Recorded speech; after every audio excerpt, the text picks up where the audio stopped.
7 adik laki-laki yang disayangi kakak perempuannya dengan nyawanya. Namun ingin membunuh kakak perempuannya untuk mengambil ingatannya. Hanya karena mereka yakin bahwa kakak perempuannya telah menyakiti orang tua angkat mereka. Tetapi seiring terungkapnya masa lalu yang tersembunyi secara bertahap. Yang dilihat dunia adalah adik laki-laki yang terluka parah. Saat koma, kakak perempuan dengan putus asa berlutut dan bersujud kepada tetangga. Di tengah hujan lebat, dia berlutut di luar klinik selama sehari semalam. Adalah untuk menyelamatkan adik laki-lakinya. Dia bahkan memohon dokter untuk menggali jantungnya sendiri. Dan kemudian naik gunung pisau dan turun lautan api. Menderita segala macam kesulitan. Baru bisa menyelamatkan nyawa kecilnya dari tangan dewa.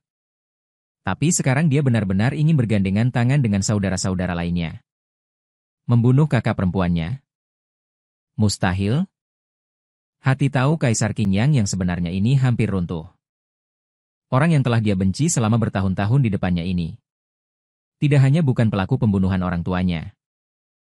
Tetapi merupakan semacam keras kepala yang tidak dapat dipahami orang biasa.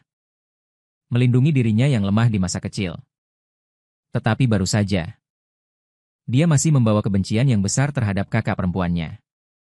Secara paksa menggunakan kultivasinya untuk mendorong jalan surga. Berusaha untuk mengumumkan semua dosa yang telah dilakukan kakak perempuannya. Mata Jiu Ge langsung panik. Benar-benar mematikan. Dia hanya ingin mati secara alami. Pulang untuk makan kue bulan. Jika semua ingatan tahun-tahun ini terungkap. Lalu apa bedanya dengan buang air besar di depan umum? Hampir tanpa berpikir. Mu Jiu Ge mengangkat kakinya dan menyelinap pergi. Tapi yang celaka adalah adik laki-laki Xing Yang benar-benar bergandengan tangan untuk secara paksa menahannya di dalam formasi. Selesai-selesai. Kali ini benar-benar sudah terlambat untuk menjaga reputasi. Saat seberkas cahaya menyala terang. Mu Jiu Ge pada saat itu meskipun hidupnya dalam bahaya. Namun setiap hari masih berusaha tersenyum. Menghadapi harapan. Di saat-saat terakhir yang tersisa. Dapat membiarkan orang tua menghadapi kepergiannya dengan tenang. Ibu juga akan setiap hari mengganti cara untuk menghiburnya. Berpikir untuk mengerahkan seluruh kekuatannya untuk lebih menyayangi putrinya. Awalnya mengira bahwa selama dia tetap optimis dan berusaha keras, dia akan bisa mengalahkan penyakit sialan ini. Di masa depan akan membalas budi orang tua dengan sisa hidupnya. Tahu kesadaran. Saat terlepas dari tubuh, dia baru mengerti. Ternyata beberapa hal sudah ditakdirkan sejak lama.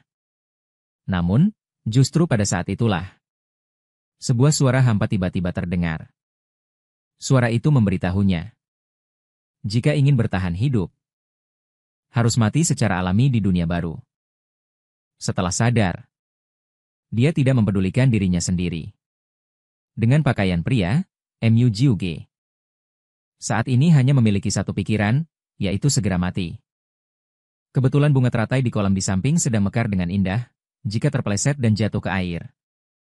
Mungkin itu bisa dianggap sebagai kematian alami. Namun, adegan ini justru disaksikan oleh Kaisar Qingyang yang masih muda. Ayah, cepat selamatkan kakak yang tidak sengaja jatuh ke air itu. Melihat di sini Kaisar Qingyang yang sudah menjadi penguasa suatu wilayah, justru berlinang air mata.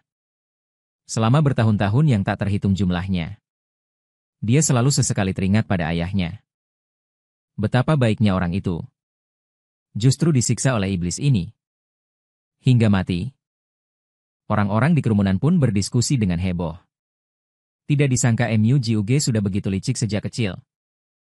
Untuk menyingkirkan status pengemisnya. Bahkan rela melompat ke sungai untuk bunuh diri. Mencari simpati. Sangat munafik. Selain itu, asal-usul Mu Jiu Ge juga sangat tidak terhormat. Konon seekor siluman rubah merayu mendiang kaisar. Hingga Mu Jiu Ge lahir. Awalnya, iblis semacam ini harus langsung dieksekusi. Hanya karena mendiang kaisar tidak tega membunuh makhluk hidup. Saat Mu Jiu Ge berusia 8 tahun, ingatan dan nadi ilahinya disegel. Sepenuhnya menjerumuskannya ke dunia fana. Mu Jiu Ge. Orang-orang yang mendengarnya merasa mati rasa. Bukan begitu? Apakah kalian benar-benar percaya? Namun sudahlah. Siapa yang tidak bertemu dengan beberapa perhitungan dalam hidupnya? Karena bagaimanapun juga tidak bisa membungkam mulut orang banyak. Mu Jiuge memutuskan untuk menyerah saja. Namun perilaku semacam ini di mata para dewa tidak diragukan lagi adalah rasa bersalah. Tidak berani membalas. Kaisar Qingyang bahkan lebih marah. Jika bukan karena hati nuraniku yang masih mengingat orang lama, klan Luo tidak akan mati tanpa mayat yang utuh. Dalam ingatan, ibuku adalah orang yang sangat baik hati.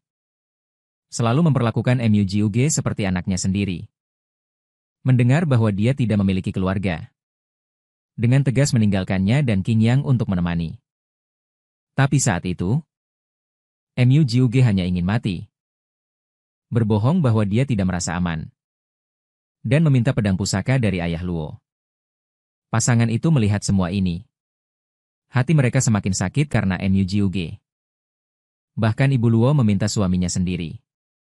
Apa yang dimiliki putranya, Mu Jiuge tidak boleh kekurangan sedikit pun. Namun, pasangan itu baru saja meninggalkan gadis yang tertidur lelap. Tiba-tiba membuka matanya.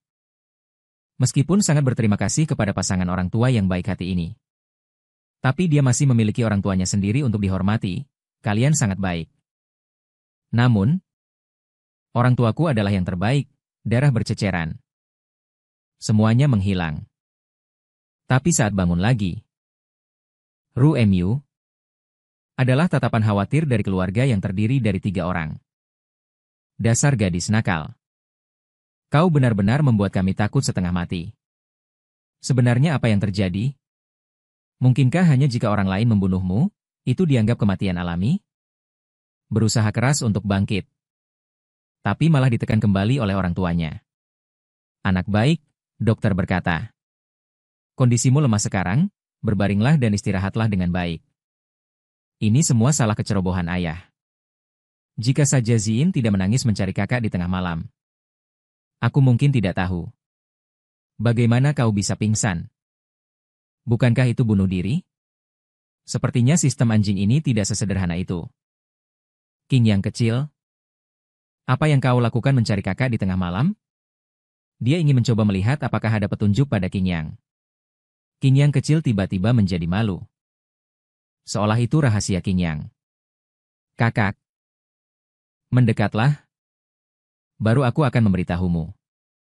Anak kecil sudah tahu cara menjual diri. Baru saja mendekat. Sudah dicium pipinya dengan keras oleh si kecil yang imut. Karena kakak terlalu tampan. Qingyang ingin datang dan tidur dengan kakaknya. Tindakan kebinatangan. Sangat konyol. Para dewa berpura-pura mendapatkan hati yang sama. Lalu dengan sengaja jatuh ke air. Untuk mendapatkan simpati. Lalu berpura-pura kuat. Untuk menenangkan orang tua bumi. Kemudian, dia menggunakan kecantikannya untuk merayu. Membujuk Kaisar Agung yang masih muda ke kamarnya. Lalu berpura-pura pingsan dan lemah. Agar orang tua bumi merasa bersalah. Dan pasti akan memperlakukan adik iblis ini seperti anak sendiri di masa depan. Mu Jiuge. Kau benar-benar punya rencana yang bagus. Perhitungan yang bagus, kau sudah tahu bagaimana cara tidak mengambil hati sejak kecil. Mu Jiuge berbalik. Tidak melihat adik laki-lakinya yang bodoh dan dungu ini. Dia bersedia mempercayai apapun yang orang lain katakan. Jadi tidak ada gunanya dia menjelaskan. Di ujung surga. Gambar masih berlanjut. Sejak dia pergi ke sekolah. Setiap kali ayah dan anak berbicara tentang adik laki-laki yang bodoh, Jiuge hanya perlu mendengarnya sekali untuk memahaminya. Yang membuat Qingyang kecil semakin mengaguminya. Kakak ini sama sekali tidak bisa bangga dengan hal ini. Sebagian besar hal diajarkan kepada mahasiswa. Ini benar-benar pertempuran pengurangan dimensi. Namun, setelah beberapa hari, dia telah mendapatkan cukup banyak.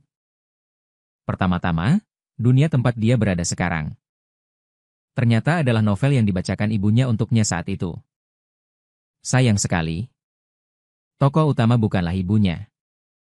Tetapi seorang pemuda yang keluarganya dibantai oleh keluarga tertentu. Seolah-olah keluarganya hidup memengaruhi outputnya. Setelah keluarganya meninggal, dia terus membuka chat dan maju pesat.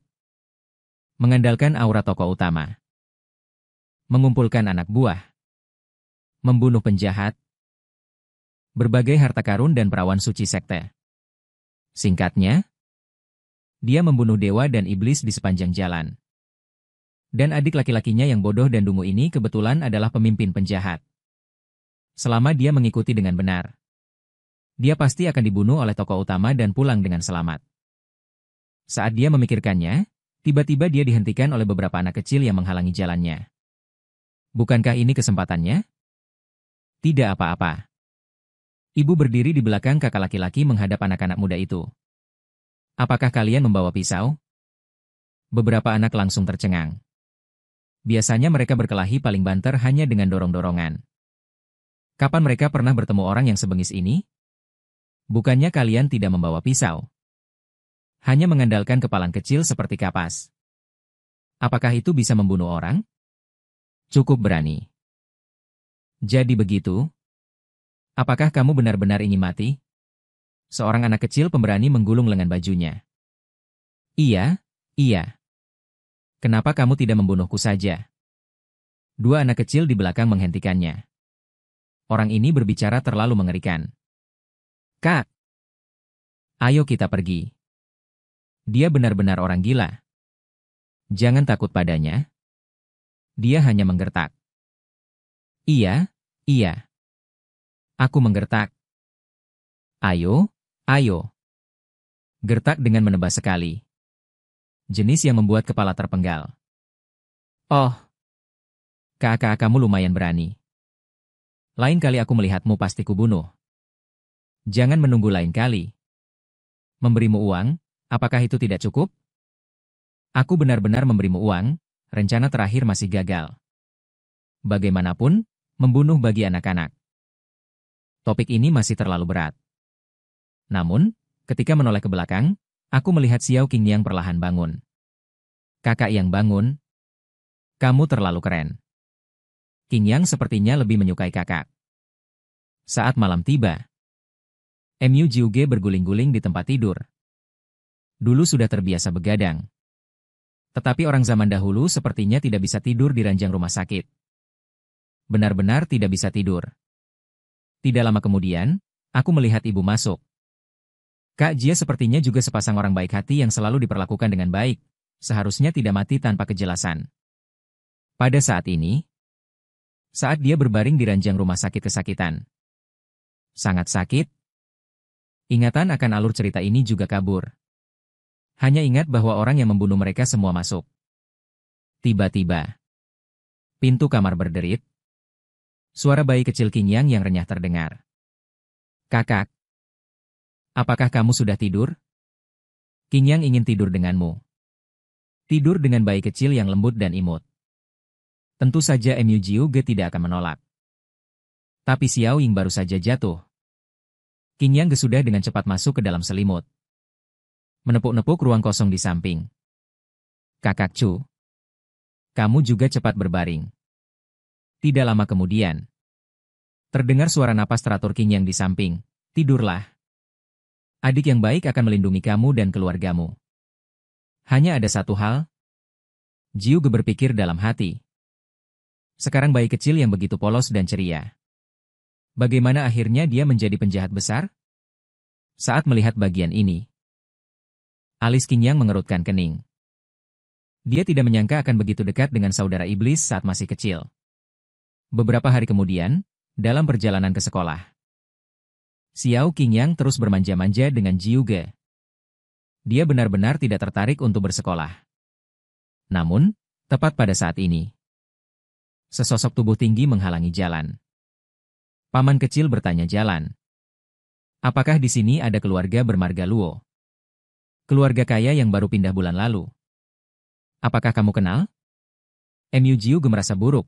Apakah pembunuhan plot datang begitu tiba-tiba? Baru saja akan mengatakan tidak kenal. Tapi disela oleh Xiao Qingyang di samping, sebulan yang lalu. Hanya keluarga kami yang pindah. Mendengar ini, kedua pemuda itu saling pandang. Kalau begitu, adik kecil, siapa namamu? Jika menjawab dengan benar, kakak akan membelikan kalian makanan enak. Mendengar ada makanan enak, Qin Yang. Tanpa pikir panjang, dia akan menjawab, nama kami Wang. Ada apa dengan kalian berdua? Akhirnya menghentikan adik bodoh ini. Setelah menyuruh orang-orang berpakaian hitam pergi. Segera menyuruh adiknya untuk pergi ke sekolah terlebih dahulu. Orang-orang berpakaian hitam muncul lebih awal. Dia sekarang harus melakukan sesuatu. Restoran Tianfu adalah toko tergelap di seluruh daerah. Jika menyinggung mereka, keluarga Luo pasti tidak bisa tinggal di sini. Jika pada saat itu bisa menghancurkan diri sendiri, bukankah itu akan sangat menyenangkan? Sekali dayung, 2-3 pulau terlampaui. Di tengah kesibukan, pemilik toko dengan ramah menjamu seorang pelanggan yang datang sendirian, yaitu MUGUG. Hal seperti ini jarang terlihat akhir-akhir ini. Anda adalah pemilik toko ini, kan? Saya punya resep rahasia rasa susu. Jika Anda bersedia membayar 100 tael, resep ini akan menjadi milik Anda. Pemilik toko mengintip. Di atasnya benar-benar tercatat bahan-bahannya secara detail. Segera dengan senang hati mengeluarkan uang perak untuk transaksi. Resep seperti ini masih ada 9 lembar. Namun, barangnya langka. Sebelum matahari terbenam, siapkan 5.000 tael perak dan kirim ke keluarga Luo di selatan kota. Secara alami akan ada orang yang bertransaksi dengan Anda. Jika tidak, resep ini akan saya jual ke pesaing Anda. Anak kecil. Apa maksudmu kamu ingin menjual pakaian seharga 500 tael padaku? Benar? Memang seperti itu. Jika menurutmu mahal, kamu tidak perlu memakainya. Jika tidak, dia langsung diusir oleh pemilik toko. Awalnya mengira ada pelanggan bodoh. Tidak menyangka anak kecil ini menganggap dirinya bodoh. Setelah melihat anak kecil itu pergi menjauh, tatapan pemilik toko tiba-tiba menjadi dingin. Periksa latar belakang anak itu. Jika tidak ada latar belakang, ikat dia kembali lalu usir orang tuanya dari kota. Masalah selesai. MUGUG akhirnya merasa lega. Berharap mereka bisa hidup dengan aman dan damai di masa depan. Namun, baru saja masuk ke gang kecil. Kobaran api yang membubung tinggi membuatnya bahkan tidak bisa memegang erat peraknya. Bagaimana mungkin? Bagaimana bisa seperti ini? Yang tidak dia ketahui adalah penampilan Xiao Qingyang di pagi hari masih menarik perhatian orang berpakaian hitam. Akhirnya mengikuti si kecil dan berhasil menemukan lokasi keluarga Luo. Saat ini, di luar kediaman Luo sudah dipenuhi orang. Tetapi api terlalu besar. Sama sekali tidak ada yang bisa masuk. Namun, MUGUG tidak peduli, kobaran api yang dahsyat langsung menerjangnya keluar. Anak baik, jangan lakukan itu. Jika masuk sekarang, pasti akan mati. Hanya pasangan yang baik hati di dalam sana. Adik kecil yang polos dan imut itu. Bagaimana dia bisa tega membiarkan mereka jatuh begitu saja? Paman dan Bibi Qingyang. Di mana kalian? Di lautan api. Gadis itu berteriak dengan sedih. Akhirnya mendengar jawaban Ibu Luo di sebuah kamar samping. Gelombang panas yang bergulung-gulung. Gadis itu mendorong pintu dengan kuat. Baru menyadari bahwa 3 orang di dalam kamar sudah sekarat. Xiao Qingyang meringkuk di pelukan ibunya. Kakak Qingyang datang untuk menyelamatkanmu. Kakak yang tidak melindungimu dengan baik. Sebelumnya, Ibu Luo menggunakan tubuhnya untuk melindungi Qingyang.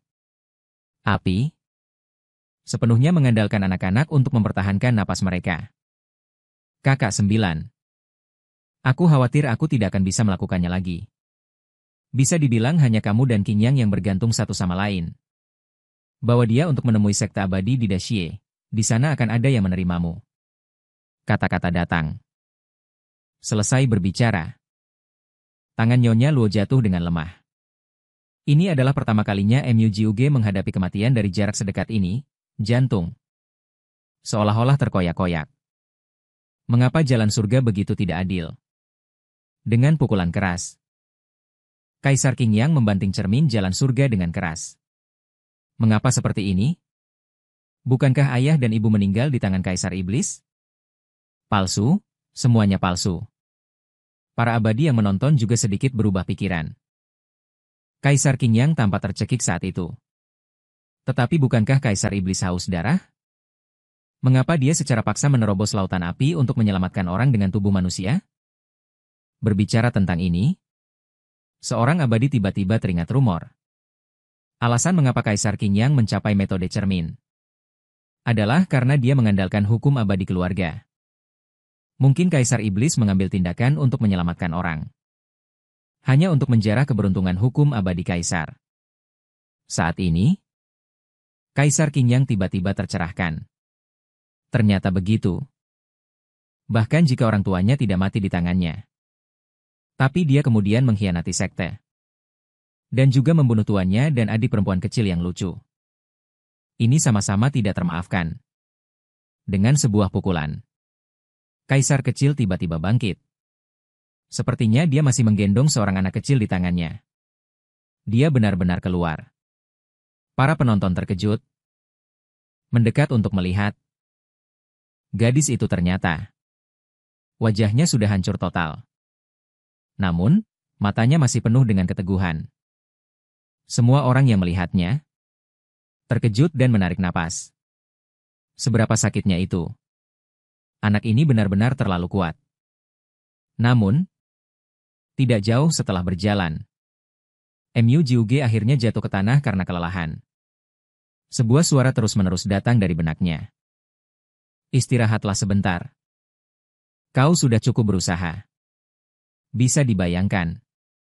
Mata pasangan Luo terbuka lebar lagi. Kali ini, aku tidak akan membiarkanmu celaka, Qingyang. Cepat bangun. Kakak sudah menyelamatkanmu. Namun, tidak peduli bagaimana dia memanggil. Orang dalam pelukannya tidak bereaksi sama sekali. Siapa di antara kalian yang bisa menyelamatkan adikku?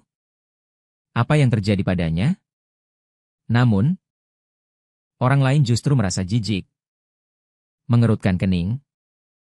Mereka mengira dia membawa barang berharga. Tidak disangka dia membawa anak kecil setengah mati. Sial. Qingyang? Sayang? Apa yang terjadi padamu? Cepat bangun. Kakak akan membawamu makan manisan yang paling kau sukai. Melihat napas adiknya semakin lemah, Mu Jiuge tanpa ragu berlutut. Kumohon selamatkan adikku. Dia baru berusia 7 tahun. Hanya dia satu-satunya harapan di keluarga. Namun, tidak peduli bagaimana dia memanggil. Yang datang hanyalah sikap dingin para penonton. Melihat itu, gadis itu tidak lagi berharap dengan cepat dan tegas. Menyeka air mata murahannya. Lebih baik mengandalkan diri sendiri daripada meminta bantuan orang lain. Qingyang sayang. Aku pasti akan menyelamatkanmu. Hujan deras. Orang kecil menggendong orang kecil yang lebih kecil dengan langkah goyah. Melihat pejalan kaki melihat ini. Tetapi membenci kenyataan bahwa mereka tidak bisa bersembunyi lebih jauh. Agar tidak melihat diri mereka berlumpur. Kakak Xiao Qingyang pasti akan mempertaruhkan nyawanya untuk melindungimu. Hati Kaisar Qingyang Agung yang sebelumnya benar-benar kacau. Tidak mungkin. Bagaimana bisa adik iblis melakukan hal sejauh ini untuknya? Benar. Dia pasti demi Qingyang Xianjue. Pasti begitu. Saya tidak tahu berapa lama mereka berjalan. Keduanya akhirnya tiba di tabib di klinik. Mohon selamatkan adikku. Dia tersedak asap tebal barusan. Pingsan? Pergi, pergi, pergi. Dari mana datangnya monster jelek ini? Pengemis sama sekali tidak memberi Mu Jiuge kesempatan untuk berbicara dan membanting pintu toko dengan keras. Saat ini, Mu Jiuge akhirnya tidak bisa bertahan lagi. Bersama dengan Xiao Qingyang jatuh ke dalam hujan. Dia benar-benar telah menggunakan semua kekuatan terakhirnya. Segera dia juga berpikir. Sudahlah. Bagaimanapun juga dia sudah berusaha sekuat tenaga. Tetapi mengingat kembali momen-momen bersama Xiao Qingyang. Tetapi mengingat kembali perlakuan pasangan Luo seperti anak sendiri. Tidak bisa. Sama sekali tidak bisa meninggalkannya begitu saja. Dengan susah payah menopang tubuhnya. Menempatkan adiknya di bawah atap untuk berlindung dari hujan. Segera mundur beberapa langkah dan berlutut di tengah hujan. Uang perak hilang dalam kebakaran tadi. Sekarang hanya ini satu-satunya cara. Jika hanya berlutut yang bisa menyelamatkan orang, maka semua yang dia lakukan akan sepadan. Mungkin tabib benar-benar tidak tahan untuk pergi. Nak, saya membuka toko obat, bukan toko amal. Jiuge dengan keras kepala tidak mengatakan sepatah kata pun, gadis itu terus berlutut sampai. Keesokan paginya, tabib membuka pintu dan melihat Mu Jiuge. Dengan tak berdaya menghela nafas. Benar-benar orang yang keras kepala. Sepertinya hari ini dia harus menyelamatkannya. Namun, setelah diagnosis dari tabib tua. Namun, dia sama sekali tidak tahu tentang Qing Yang. Sebaliknya, Mu Jiuge di samping tampak terluka lebih parah. Saya benar-benar minta maaf. Saya tidak berdaya dalam hal ini. Mengapa saya tidak mencoba melihat Anda? Dokter, mohon bantu dia. Jika itu karena menghirup terlalu banyak asap, gantilah organ dalam saya dengannya. Kamu benar-benar membuat keributan. Tanpa organ dalam, kamu akan mati. Aku mati? Tidak apa-apa. Tolong selamatkan adikku dulu. Keringat dingin menetes dari wajah, kaisar pengantin wanita saat ini hatinya sudah mulai goyah. Dia bersedia menukar nyawa dengan nyawa. Mungkinkah aku benar-benar salah menilainya? Di layar, Mu Jiuge masih memohon dengan pahit. Tetapi dokter tua itu hanyalah manusia biasa. Di seluruh dunia, hanya tabib abadi dari lembah tabib yang bisa melakukan ini. Jadi, beberapa hari kemudian, Mu Jiuge menggendong adiknya melintasi gunung dan sungai. Namun, baru saja tiba di depan gerbang gunung. Dia melihat di luar gerbang. Sudah penuh dengan pasien. Ternyata tabib abadi ini meskipun keterampilan medisnya luar biasa, tetapi temperamennya justru sebaliknya. Dan suasana hatinya menentukan apakah dia akan mengobati penyakit atau tidak. Namun, melalui beberapa pertanyaan, dia terus terang mengatakan. Tetapi benar-benar ada cara lain. Yaitu jalan Huangquan yang dibuat oleh tabib abadi. Selama seseorang bisa melewatinya, dia pasti akan menyembuhkan pasien. Tetapi lembah tabib sejak didirikan, orang yang masuk tidak hanya ratusan.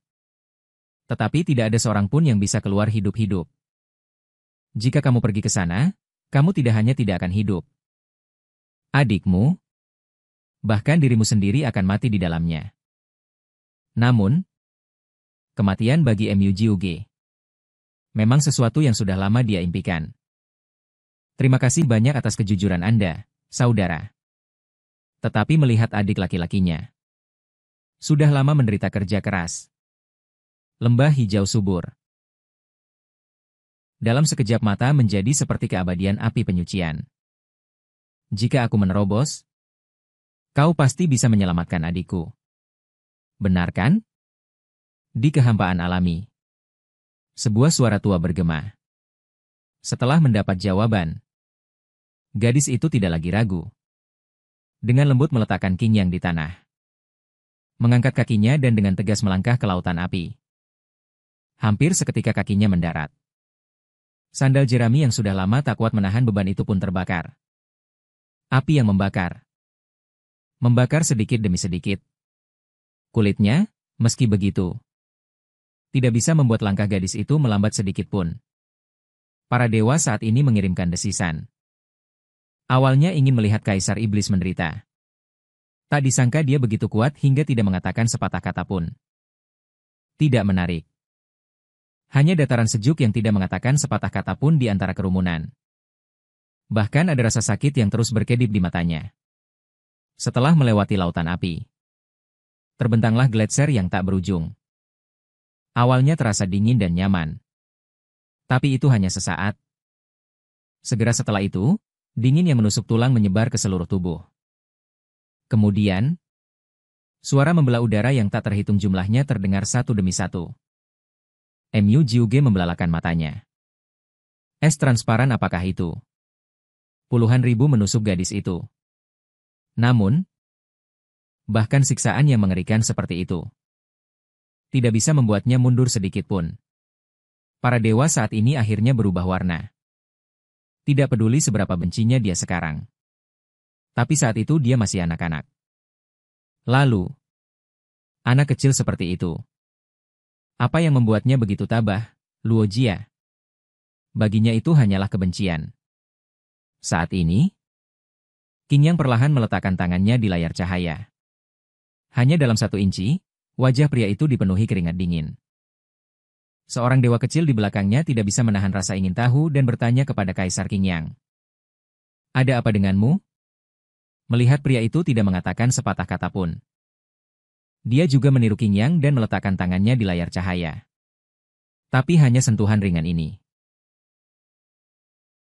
Langsung terpental beberapa meter oleh tabir cahaya ini. Ternyata selama seseorang menyentuh tabir cahaya ini, mereka dapat merasakan setengah dari rasa sakit di dalam tabir cahaya. Benarkah? Hanya setengah dari rasa sakit orang biasa. Bahkan bisa membuat seekor angsa peri kecil jatuh dan kesakitan. Wajah peri ini penuh dengan cemoohan. Kedua desa peri kecil ini bahkan tidak tahu bagaimana berpura-pura. Kemudian beberapa orang mencoba meletakkan tangan mereka di atasnya. Tetapi hanya dalam sekejap kontak. Darah segera menyembur keluar dari mulut pria itu. Sial. Apa sebenarnya yang dialami Kaisar Iblis saat itu? Hanya setengah dari rasa sakitnya saja sudah begitu mengerikan. Namun setelah dipikir-pikir, saya mengerti bagaimana seseorang bisa menjadi orang terkuat di dunia 9 surga. Bagaimana mungkin seorang peri kecil seperti mereka berani berspekulasi? Alangkah baiknya jika Kaisar Iblis tidak menempuh jalan yang jahat. Itu akan sangat bagus. Pemuda yang dulu begitu tabah dan baik hati. Bagaimana dia bisa menjadi begitu kejam dan haus darah? Adik iblis yang tidak berperasaan? Hanya Kaisar Qing Yang yang tetap diam. Masih menempel erat pada kayu bercahaya untuk merasakan rasa sakit. Saat ini, kelihatannya memang mengerikan. Anggap saja ini jalan pulang. Daripada orang tua menjual rumah dan mobil mereka untuk menyelamatkannya. Dibandingkan dengan siksaan fisik dan mental yang disebabkan oleh penyakit. Rasa sakit fisik yang sederhana ini tidak ada apa-apanya. Mata kakak yang melengkung memancarkan sinar matahari. Membuat hati para dewa berdebar-debar. Terlalu sulit dipercaya. Dia benar-benar berhasil melewatinya. Sebaliknya, Kaisar panjang umur Mo Changliu di belakang kerumunan. Mengerutkan kening. Dia adalah Mu Jiuge. Satu-satunya murid di bawahnya. Mu Jiuge. Mengapa kamu? Ya. Qing Yang yang terkutuk itu begitu baik. Jika kamu memberiku setengah dari kebaikanmu padanya, aku tidak akan membencimu seperti itu. Sementara Kaisar Qing Yang di samping sudah berlinang air mata. Kakak. Kakak. Ada apa denganmu? Terlihat sosok Mu Jiuge perlahan jatuh di layar. Adik kecil? Apakah dia sudah mati? Seharusnya tidak. Kalau tidak, siapa orang yang duduk di depan ini? Tidak heran dia adalah yang terkuat di 9 surga. Ketabahan masa kecilnya bisa lebih dulu darimu, keringat dingin membasahi wajah Qing Yang. Karena orang di layar itu membeku lagi. Kedua kakinya lumpuh. Dia menggunakan tangannya untuk menopang tubuhnya. Sial. Aku benar-benar pantas mati. Kakak, dia telah menderita begitu banyak untukku. Maaf. Kakak Qing Yang. Maafkan kamu. Selama ribuan tahun, tidak ada seorang pun yang bisa melewati formasi Huangquan yang megah ini. Seorang abadi membelai janggutnya. Dia, Tian Xuanzi.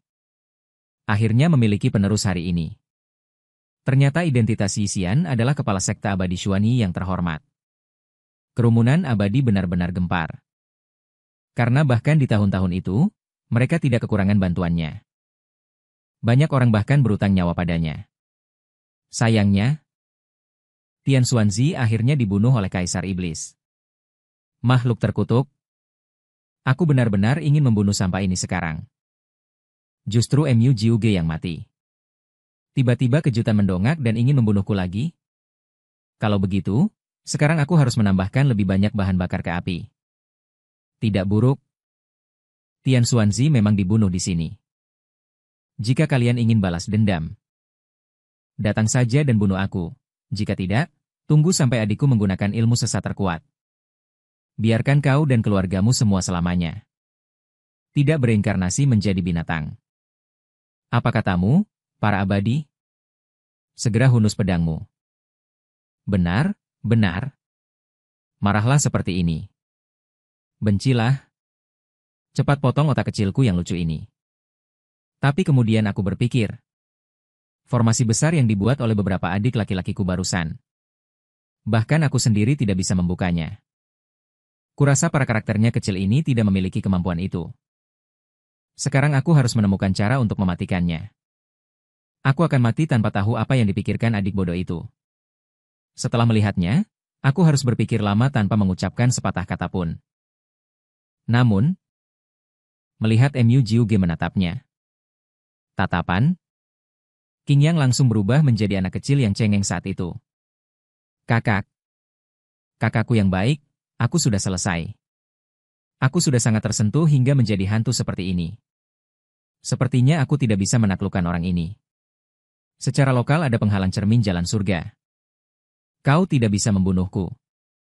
Tunggu aku keluar dan pasti akan menghancurkan tulang-tulangmu menjadi abu. Para abadi mendengar ini dan merasa ini tidak bisa diterima. Segera memanggil Qing Yang Dadi. Kenapa tidak mematikannya saja? Cermin jalan surga ini sama sekali tidak boleh menjadi kaisar iblis. Yang paling pandai menghasut hati orang. Mungkin dia sengaja memprovokasi kita agar bisa keluar. Masih ada orang yang mengerti di antara kita. Benar, benar. Alasan mengapa kaisar iblis adalah kaisar iblis adalah karena dia sangat pandai memanipulasi hati orang untuk mengatakan hal seperti itu. Pasti untuk keluar dari simpul kayu. Jiuge menyeringai. Baiklah, baiklah. Kau suci, aku adalah penyihir tua. Baiklah. Gadis di cermin jalan surga hampir meneteskan tetes darah terakhirnya. Ingat untuk menyelamatkanku. Adik, jika tidak ada yang lain. Saya akan pulang dan makan kue bulan. Namun, begitu kata-kata itu terucap, seluruh tubuhnya diangkat oleh kekuatan besar. Aku ini seorang dewa. Mana mungkin aku membiarkan anak kecil sepertimu mati di hadapanku? Tahukah kamu? Di hadapanku. Bahkan Raja Neraka ingin membawamu pergi.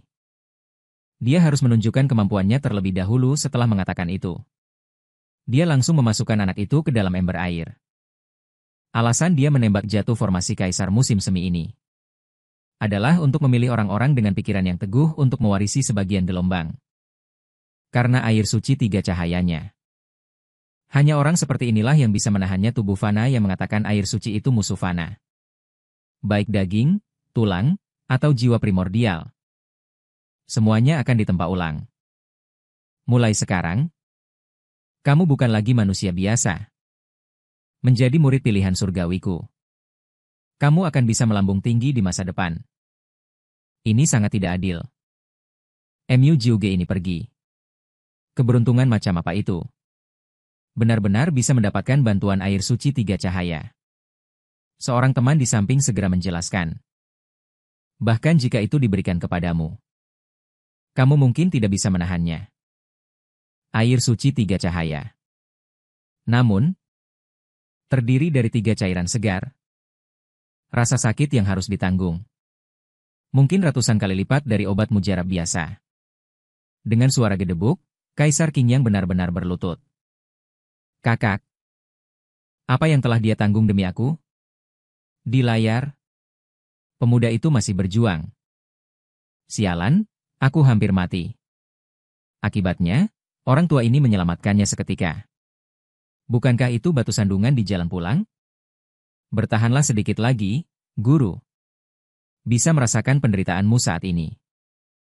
Tetapi hanya dengan menderita pahitnya kepahitan, Anda bisa menjadi orang di atas orang lain. Mendengar ini, Mu Jiuge langsung menjadi gelap.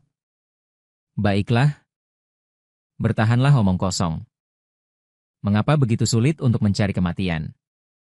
Namun, melihat air yang telah dia rendam menjadi hitam. Tidak mati kesakitan. Nyaris saja aku mati karena asapnya sendiri. Untungnya, usia saya masih muda. Belum berkembang dan kehilangan keperawanan. Hanya seperti tablet biasa. Jika tidak, identitas perempuan saya akan cepat atau lambat terungkap. Tiba-tiba kakak ke-9 perempuan berdiri di tempat. Ada sesuatu yang sangat aneh. Dulu ketika dia pertama kali datang, dia mencoba bunuh diri dengan menenggelamkan diri. Ketika dia bangun di keluarga Luo, dia sudah berganti pakaian. Mungkinkah Lo Velong sudah tahu bahwa dia adalah seorang perempuan? Mengingat saat dia pergi ke kamar kecil bersama King yang kecil untuk buang air kecil di lolom. Dia bahkan membujuknya untuk pergi bersamanya. Sekarang memikirkannya, terasa sangat memalukan hingga tidak ada tempat untuk memotong wajahku. Baiklah. Namun, perilaku memalukan ini di mata dokter Dewa Tua dianggap sebagai kesetiaan dan kebenaran. Tidak heran dia yang memilihnya secara pribadi. Murid yang baik. Murid, cepat kemari dan katakan pada guru. Sebutkan namamu. Siapa? Siapa muridmu? Aku tidak bisa menahan diri untuk tidak mengeluh dengan gila. Aku gila jika menjadi muridmu. Apakah aku punya 8 bola pingpong di otakku? Merendamnya saja sudah diselamatkan. Jika aku benar-benar menjadi muridmu, bukankah aku akan hidup selamanya? Maaf. Pak Tua. Aku tidak ingin menjadi muridmu. Aku hanya ingin menyelamatkan adikku. Dokter Dewa Tua benar-benar tercengang. Apakah orang ini baru saja menolaknya secara langsung? Baik. Murid. Apakah kamu tidak tahu misteri jejak abadi? Itu adalah aku tidak mau dengar, aku tidak mau dengar. Berhentilah membual di sana. Jika kamu ingin membuktikan betapa hebatnya dirimu. Selamatkan adikku terlebih dahulu. Aku tidak peduli anak nakal. Merendam air dewaku. Adalah muridku. Tetapi dia benar-benar terpana sebelum dia selesai berbicara. Kamu adalah seorang gadis. Tidak heran kamu adalah dokter dewa. Hanya dengan sedikit kontak kamu menemukan kebenaran. Anak laki-laki atau perempuan apa? Aku adalah kakaknya. Maksud dari lelaki tua itu, kau tidak mengerti. Melihat orang tua ini akan merusak segalanya. Mu Jiuge langsung menyela dengan bercanda. Namun, dengan hati-hati memainkannya. Setelah denyut nadi, ekspresinya benar-benar berubah. Kau bukan manusia? Jiuge langsung dipenuhi tanda tanya. Bukankah hanya karena tidak menjadi muridmu, kenapa kau malah menghina orang? Orang tua ini akhirnya memecahkan keraguan. Mengapa kau tidak memiliki akar spiritual? Namun tulang dan ototmu luar biasa. Ternyata ada 12 segel dewa di tubuhmu. Kau sama sekali bukan manusia biasa. Namun, meskipun setiap kali kau menghapus segel, kau akan berada di ambang kematian. Tetapi jika semua segel dibuka, kau akan menjadi dewa. Namun, Mu Jiuge sama sekali tidak mendengarkan ocehan orang tua itu. Hanya kata-kata, di ambang kematian, yang menarik perhatiannya. Ada hal baik seperti itu. Orang tua, cepat ajari aku bagaimana cara menghilangkan segel ini. Tentu saja dengan berkultivasi dengan giok indah. Setiap kali mencapai kemacetan kultivasi, segelmu akan memanggil 9 awan. Lei Jie mendengar ini. Gadis itu langsung berlutut. Guru di atas?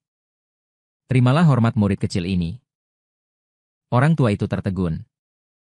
Hah? Sudah menjadi guru? Kenapa kau malah melamun? Apakah kau tidak mau menerimaku? Bukan begitu. Bukan begitu. Sebaiknya kau jelaskan dulu kebingungan orang tua ini. Mengapa anak itu bukan kerabatmu? Kau rela mempertaruhkan nyawamu untuk menyelamatkannya. Itu karena adik laki-laki menyelamatkan kakak laki-lakinya, itu sudah seharusnya. Apalagi orang tuanya berhutang budi padaku. Baik, baik, baik. Anak baik. Orang tua ini benar-benar tidak salah menilai. Kau segera menunjuk ke dahi gadis itu. Jika demikian, maka orang tua ini akan membantumu membuka segel pertama ini. Seiring dengan masuknya energi spiritual yang deras. Dalam sekejap, langit dipenuhi guntur. Meskipun aku tidak terlalu setuju dengan cara kematian renyah di luar lembut di dalam ini. Tapi jujur saja, cara tikus mati seperti ini agak keren. Petir sebesar batang pohon terus berjatuhan. Tetapi tepat saat MUGUG akan tersambar petir, dia langsung didorong oleh orang tua itu. Di tengah guntur, rambut dan janggut orang tua itu berkibar. Muridku, kau bisa melakukan sejauh ini untuk seorang adik laki-laki yang tidak memiliki hubungan darah. Aku merasa tenang menyerahkan misteri jejak abadi kepadamu. Kemudian rambutnya yang putih semua berdiri tegak. Tian Xuanzi meraung kesakitan sepanjang hidupnya. Saat ini, MUGUG benar-benar panik. Apa yang terjadi padamu? Tetapi begitu dia selesai berbicara, orang tua itu jatuh dengan kaku. MUGUG merasa kasihan dan tidak bisa berkata-kata. Ini bukan Lei JMU. Aku benar-benar ingin dikirim pulang. Tepat sebelum jatuh ke tanah, Xuanzi mengulurkan tangan dan menopang tubuhnya dengan mantap. Apa yang perlu ditakutkan dari Lei Jie? Tetapi karena akar nadimu belum terbuka, kau hanya akan mati jika tersambar petir. Sekarang, aku akan mematahkan segel lapisan pertama ini untukmu. Sisa jalan, kau harus menempuhnya sendiri. Setelah mengatakan itu, dia mengangkat tangannya dan mengeluarkan pil emas. Di dalamnya tersegel seluruh warisan sekte misteri abadi. Akan terbuka secara alami saat kultivasimu mencapai tingkatnya. Kemudian, dia menepuk pil emas itu ke dalam teknik di benak gadis itu. Ingatlah untuk berlatih dengan rajin. Kepalamu tidak beres. Mengapa kau bertingkah seperti sedang menyampaikan pesan terakhir? Tetapi yang tidak dilihatnya adalah sudut mulut orang tua itu sudah berlumuran darah. Jika kau benar-benar tidak ingin mengurus sekte Xuanyi ini di masa depan, maka carikanlah pewaris untuknya. Orang tua, kau meremehkanku. Karena aku sudah memujamu sebagai guru. Dan kau juga telah mematahkan segel untukku. Meskipun ini bukan hasil yang kuinginkan. Tapi kau menghargai perasaan. Dan aku lebih menghargai kesetiaan. Urusan sekte Xuanyi mulai sekarang adalah urusanku. Tian Xuanzi seketika dipenuhi kelegaan. Setelah mengucapkan 3 kali, baik. Bangkit dan berubah menjadi seberkas cahaya. Menghilang tanpa jejak. Hanya menyisakan suara yang melayang dari langit yang jauh. Sebuah kalimat. Ingat janjimu. Pemuda itu sudah tidak mencintai kayu. Jiu Ge baru tahu kemudian berapa harga yang telah dibayar oleh lelaki tua itu. Ketahuilah, itu adalah segel yang dipasang oleh Dewa Langit. Meskipun kultivasinya tinggi, dia hanyalah seorang kultivator dari alam bawah. Yang bisa dilakukan kultivator alam bawah untuk melawan Dewa Langit alam atas hanyalah dengan mempertaruhkan nama baik. Jika saja dia tahu saat itu adalah pertemuan terakhir, dia seharusnya lebih menghormatinya saat itu. Beberapa hari kemudian, saudara kandung itu tiba di kaki gunung sekte Pedang Hati. Beberapa hari yang lalu, mereka mendengar bahwa tempat ini merekrut murid. Kayu. Jiu Ge buru-buru membawa adiknya datang. Saat itu, Nyonya Luo memintanya untuk mengantarkan King Yang untuk menemui sekte baru. Tetapi tidak secara spesifik siapa yang harus dicari. Jika dengan bakatnya dia bisa terpilih, maka dia bisa untuk sementara menyingkirkan beban ini. Bagaimanapun, dengan dia di sisinya, tidak mudah untuk mati. Menangis, Kak. Aku tidak ingin pergi ke sekte Pedang Hati. Semakin dekat ke King Yang, semakin tidak tenang hatinya. Mungkinkah kakak ingin menyingkirkannya? Sekte Pedang Hati di dekat sini dapat dianggap sebagai merek terkenal. Jumlah orang yang mengikuti tes tidak ada habisnya. Akar spiritual tingkat 3, Garis keturunan tingkat 2. Selamat kepada teman kecil karena telah lulus ujian pendahuluan. Tampaknya tidak mudah untuk masuk ke sekte pedang hati ini. Hanya tes pendahuluan saja yang akan mengeliminasi 90% kandidat. Namun, yang tidak pernah disangka oleh MUG juga adalah penjahat terbesar di sisinya ini ternyata adalah manusia biasa dengan akar spiritual yang sia-sia. Ini, bagaimana mungkin? Paman, apakah benda ini rusak? Adikku pintar. Unggul dalam karakter dan studi. Bahkan sudah mendapatkan dasi merah di taman kanak-kanak. Bagaimana mungkin dia adalah akar spiritual yang sia-sia? Tidak terima. Kamu bisa pergi mencoba Sword Seed. Asalkan kamu bisa mengambil pedang dari sana. Bahkan jika itu akar spiritual yang sia-sia. Kami akan pergi jika kamu meminta kami pergi. Apakah Sword Seed kecil akan menyulitkan kami? Anak muda, kamu sangat suka berbicara tentang pedang. Yang mati di dalamnya. Jika tidak 8.000. Pasti ada 10.000 Qinyang yang patuh. Kamu tunggu saja kakak di sini. Lihat kakak membawakan Sword Seed untukmu. Kemudian dengan gembira dan percaya diri. Bagaimanapun, Xiao Qinyang telah dia kirim ke sekte hati pedang. Bahkan jika dia mati di dalam, paling-paling kembali ke zaman modern. Mengembangkan keterampilan medis. Itu tidak akan mengecewakan orang tua itu. Tapi saat ini, raungan lain datang dari belakang. Tidak mungkin. Bagaimana mungkin aku anak dengan akar spiritual yang sia-sia? Jika kamu tidak yakin, ikuti orang di depan ke Sword Seed. Lihat apa perbedaan antara kalian. Mu Jiuge langsung mengenalinya. Bukankah ini protagonis pria Xiao Jue? Tanpa diduga bertemu dengannya di sini. Adik kecil, halo. Siapa sangka remaja itu mengabaikannya. Bahkan mendengus dingin. Dan melewatinya, tiba-tiba berusaha menjilatnya. Pasti ingin dia menjaganya di Sword Seed. Bermimpilah. Namun, tanpa diduga, saat berikutnya, remaja itu dengan riang melewatinya. Sialan. Apakah dia ingin merebut peluang di depannya? Jadi mereka berdua saling mengejar. Mu Jiuge ingin mati dengan sepenuh hati. Xiao Jue takut dia akan merebut peluangnya.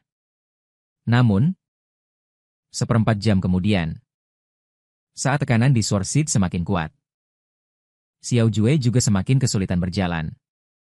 Sebaliknya, bocah bau itu seperti tidak terjadi apa-apa. Setelah bersenang-senang sebentar, hidung dan mulut Xiao Jue mulai mengeluarkan darah. Mu Jiuge juga tidak jauh lebih baik. Untuk anak muda, jangan ikut campur. Air di dalamnya terlalu dalam. Anda tidak bisa mengendalikannya. Jangan banyak bicara. Aku tidak butuh kamu untuk peduli siapa yang peduli padamu. Tapi semakin jauh ke dalam, hanya ada jalan buntu. Namun, benih pedang ini sepertinya benar-benar memiliki sesuatu. Orang biasa sampai di sini, hampir pasti akan mati. Pada saat yang sama, orang sejati Yuan Chen juga menerima berita ini. 2 manusia pergi untuk menantang benih pedang. Ini adalah hal yang langka. Tuan. Itu Tuan. Di depan akhir jalan surgawi.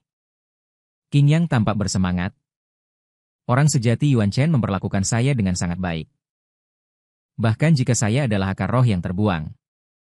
Dia tidak membenci saya. Masih menerima saya sebagai murid. Dan dengan sabar mengajari saya. Memikirkan benih kebencian ini diaktifkan kembali. Orang yang begitu baik. Namun, Kaisar Iblis ini membunuhnya sesuka hati. Kakak, kamu benar-benar sangat bingung. Dalam gambar, adik laki-laki memberitahu orang sejati Yuan Chen secara rinci. Terkejut? Hanya agar anak itu bisa memasuki sekte. Orang yang pergi menantang benih pedang adalah orang bodoh yang pantas menjadi muridku. Jika orang di dalam itu beruntung keluar, maka orang tua ini dengan enggan akan menerima sampah ini. Jika anak itu tidak keluar, membunuh sampah seperti itu bukan masalah. Ini tidak mungkin. Pengantin wanita mendengar kata-kata itu. Ingatan para dewa mundur. Tuan begitu ramah. Dan bahkan merawatnya dengan sangat hati-hati. Tapi tatapan menjijikan dan menjijikan ini ada apa? Bukankah itu semua palsu? Pasti ada yang salah. Kata-kata pengantin wanita juga membuat para dewa yang hadir terkejut. Hanya ini? Hanya ini? Apakah ini yang dia maksud dengan budi yang tak terbalas? Di dalam benih pedang. Pemuda itu sudah berlumuran darah. Hatiku benar-benar pahit. Mengapa begitu sulit untuk mati? Apakah aku harus menghunus pedang dan mengaktifkannya menjadi pedang? Memikirkan hal ini, gadis itu menggunakan kekuatan. Tanpa diduga, dia benar-benar berhasil mencabutnya. Namun, pada saat yang sama, itu memicu niat membunuh di dalam pedang. Di bawah gelombang kejut yang kuat, seteguk darah menyembur keluar dengan keras, sakit. Terlalu sakit. Energi pedang ini sepertinya memiliki sesuatu. Karena ini dapat memperburuk luka. Maka cabut saja semua pedang di sini. Untuk beberapa waktu berikutnya. Suara pedang yang dicabut dan suara muntah darah terus terdengar. Bergema di benih pedang. Adegan ini membuat mata seseorang pulih sendiri. Guru. Dia bisa melakukan begitu banyak untuk Qing Yang. Mengapa dia begitu kejam pada dirinya sendiri? Namun, di depan ujung jalan surgawi, Kaisar Qing Yang tiba-tiba jatuh. Seorang abadi memiliki keraguan. Mungkinkah dia merasakan ada yang salah dengan benih pedang? Tetapi hanya dengan menyentuhnya dengan ujung jarinya. Seluruh orang langsung dikalahkan oleh rasa sakit di dalamnya, itu tidak baik. Hati daonya telah menghilang. Semua orang mundur. Jangan pernah mendekati layar cahaya lagi. Para dewa akhirnya menyadari saat ini. Ini jelas bukan benih pedang fana biasa 9 surga. Di dunia, hanya benih pedang yang ditinggalkan oleh Kaisar Jingkue. Mampu membuat orang mencapai kehancuran hati. Melihat Kaisar Iblis yang penuh luka. Pertanyaan baru muncul. Mungkinkah Kaisar Iblis ini benar-benar orang gila? Jelas hanya dengan mencabut satu pedang. Dia bisa lulus tes. Namun dia masih bersikeras untuk mencabut semuanya. Mungkin dia sudah kehilangan kesadarannya. Seorang abadi berkata dengan nada pasti. Semua orang yang mengejar keadilan. Selama keyakinan mereka cukup kuat. Bahkan jika orang tersebut telah kehilangan kesadaran. Juga akan menjalankan kegigihan di hati sampai akhir. Ternyata, Kaisar Iblis begitu terobsesi dengan Kaisar Qing Yang. Ini tidak diragukan lagi merupakan keras kepala yang menyimpang di mata para dewa. Dengan pukulan keras, Qing Yang membanting cermin surgawi dengan keras. Kakak, siapa yang mengizinkanmu menyiksa dirimu sendiri seperti ini? Kemudian pukulan demi pukulan. Aku tidak mengizinkanmu menyiksa dirimu sendiri seperti ini. Apakah kamu mendengar? Tetapi cermin surgawi lahir secara alami. Sebenarnya dia bisa dengan mudah menghancurkannya. Aku mohon padamu. Kakak. Aku menyuruhmu berhenti. Apakah kamu tidak mendengar? Saat ini, Qing Yang akhirnya menangis. Kakak. Berhentilah. Kakak Qing Yang mohon padamu untuk berhenti. Qing Yang sama sekali tidak layak. Kau seperti ini ternyata dia sudah kehilangan ingatan masa kecilnya. Seolah-olah sengaja dihapus oleh seseorang. Setelah sadar, gadis itu tampak bingung. Matanya bisa melihat lagi. Dan jarinya tumbuh kembali mencabut uban di kejauhan. Juga menatapnya dengan tatapan ramah. Melihat ini, bagaimana mungkin dia tidak mengerti? Air mata mengalir tak terkendali. Dia sepertinya diselamatkan lagi. Nak, berlututlah. Berikan 3 ketukan hormat. Mulai sekarang, kamu adalah pewarisku. Beraninya kau mendukungku untuk berlutut. Tidak ada yang lebih berharga dari orang tua. Benar saja. Amarah si Uban meledak. Matanya dipenuhi dengan tatapan tak berujung. Ya, begitulah seharusnya, cepat marah. Lalu bunuh dia.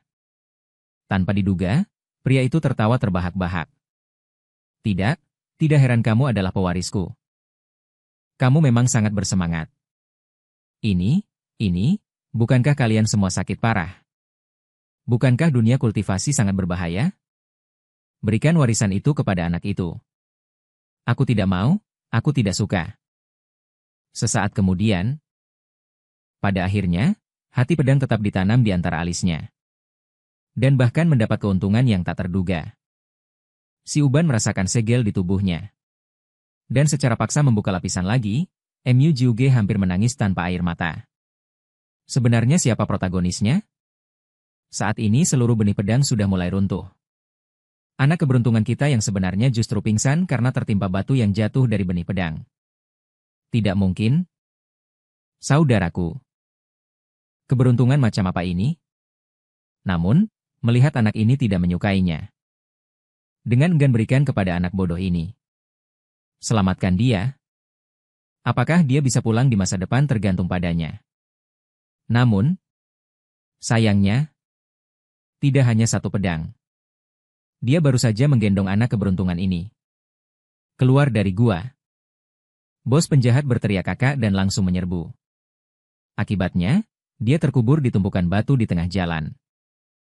Mu Jiuge hampir ketakutan hingga berubah bentuk. Dan buru-buru meninggalkan Xiao Jue untuk menyelamatkan Qing Yang. Apa yang sebenarnya terjadi pada benih pedang bocah itu? Namun, saat ini Mu Jiuge hanya ingin menyelamatkan adiknya. Qing yang terkubur di bawah bebatuan gunung. Hidup dan mati tidak pasti. Mana ada waktu baginya untuk menjawab pertanyaan? Siapa sangka Yuan Chen Zhenren ini begitu mendominasi. Mendorong gadis itu dengan kekuatan spiritual. Dalam sekejap dia memaksanya untuk mengatakan apa yang terjadi di dalam. Tetapi kapan dia pernah menundukkan kepala pada kekuatan jahat? Setelah merenung lama, seteguk besar air liur diludahkan ke pria itu. Dahi Yuan Chen langsung malu dan marah. Tangan yang mencengkeram lehernya juga semakin kuat. Pengantin kaisar sudah menghancurkan ketiga pandangannya. Apakah itu masih gurunya? Dalam ingatannya, gurunya begitu ramah dan baik hati. Dia akan membuat sendiri pil yang dia butuhkan. Akan pergi jauh-jauh untuk mencari ramuan spiritual favoritnya. Lalu siapa sebenarnya orang di depannya ini? Apa sebenarnya yang bisa dianggap sebagai orang tua sejati? Bunuh saja aku jika kau punya nyali. Jangan seperti wanita. Tidak sakit dan tidak gatal. Baik. Kalau begitu aku akan mengabulkanmu. Namun, saat itu juga, token Yuan Chen tiba-tiba bergetar. Dan entah apa yang terpikirkan olehnya. Yang awalnya bersikeras ingin membunuh Mu Jiuge. Di bibirnya berubah menjadi ingin menerimanya sebagai murid. Menjadi muridmu juga tidak masalah. Kau selamatkan dulu adikku. Lelucon macam apa? Kualifikasi apa yang kau miliki untuk bernegosiasi dengan orang tua ini? Selama aku mau, aku bisa mencekikmu kapan saja. Kalau begitu bunuh saja aku. Jika aku mengerutkan kening, maka aku kalah. Bukan karena melihatnya yang setiap saat ingin membunuh orang. Jika tidak, siapa yang mau menjadi muridnya? Pada akhirnya orang tua Zhenren itu tetap berkompromi. Mengangkat tangannya dan melambaikannya. Batu-batu raksasa yang tak terhitung jumlahnya berubah menjadi debu. Lalu teknik pembekuan menghentikan Jiuge. Aku sudah membantumu. Sekarang bisakah kau menjadi muridku? Saat ini hati Mu Jiuge sejernih cermin. Dia yakin orang tua itu. Pasti karena beberapa syarat sehingga bersikeras ingin menerimanya sebagai murid, masih tidak mau. Aku ingin kau bersumpah dengan iblis batin untuk menyelamatkan adikku. Dan menjaganya dengan baik seumur hidupmu. Bocah tengik. Cukup. Percaya atau tidak? Aku akan membunuh sampah ini sekarang juga. Baiklah. Jika kau membunuhnya, Aku akan mati bersamanya. Yuan Chen terdiam tanpa kata. Setelah sekian lama, baru menghela napas, sudahlah. Hanya menambah satu sampah saja. Bukan berarti aku tidak mampu menghidupinya. Ternyata kebenarannya seperti ini? Pikir-pikir memang. Mana mungkin ada cinta tanpa alasan. Tapi itu semua karena keras kepala kakak terhadapnya. Sidang terhadap MUJUG oleh para saudara sekalian, cukup sampai di sini saja. Qing Yang, kau brengsek. Meskipun adik iblis itu dulu memperlakukanmu dengan baik. Tapi apa kesalahan yang dilakukan oleh miliaran makhluk hidup di dunia ini? Aku tidak peduli dengan makhluk hidup. Aku hanya ingin menghancurkan kakakku sekarang. MUJUG akhirnya tidak bisa menahan diri untuk berbicara. Qing Yang, jangan terlalu percaya diri. Apa yang kulakukan di sini bukan untukmu. Qing Yang tadi memasang wajah jahat, tiba-tiba patuh. Qing Yang tahu bahwa kakak adalah Qing Yang. Terlalu banyak bicara. MUJUG. Mati rasa? Kau yakin sekali, ya? Sudahlah, sudahlah. Terserah saja. Hamba sudah lelah. Tidak ingin bicara lagi. Sebuah ruang rahasia di dalam sekte Jianxin. Karena sumpah iblis batin sebelumnya, Yuan Chen tidak bisa menyerang Qing Yang. Untuk mencari tahu kebenaran, dia bahkan mengikat protagonis pria, Xiao Jue. Wahai anak muda, ceritakan semua pengalamanmu di dalam benih pedang. Setelah selesai berbicara, uang di tangannya dengan paksa. Dengan paksa mencabut kuku protagonis pria. Namun, meskipun Xiao Jue merasakan sakit yang luar biasa, dia tetap gemetar tanpa mengucapkan sepatah kata pun. Pada akhirnya, agar tidak melibatkan orang lain, MUJUG tetap menceritakan semua kejadian di dalamnya satu persatu. Singkatnya, sekelompok pedang terbang ke sana kemari. Terakhir, masuk ke dalam diriku yang tidak percaya padamu. Jika kamu mau, gali dan mainkan. Jangan gunakan nyawa orang lain untuk mengancamku. Anehnya, Yuan Chen tidak menyerang MUJUG. Seolah-olah dia takut pada sesuatu. Adik kecil yang bau. Kamu cukup kuat, ya? Mengapa kamu tidak memberitahunya tentang apa yang ada di dalam tadi?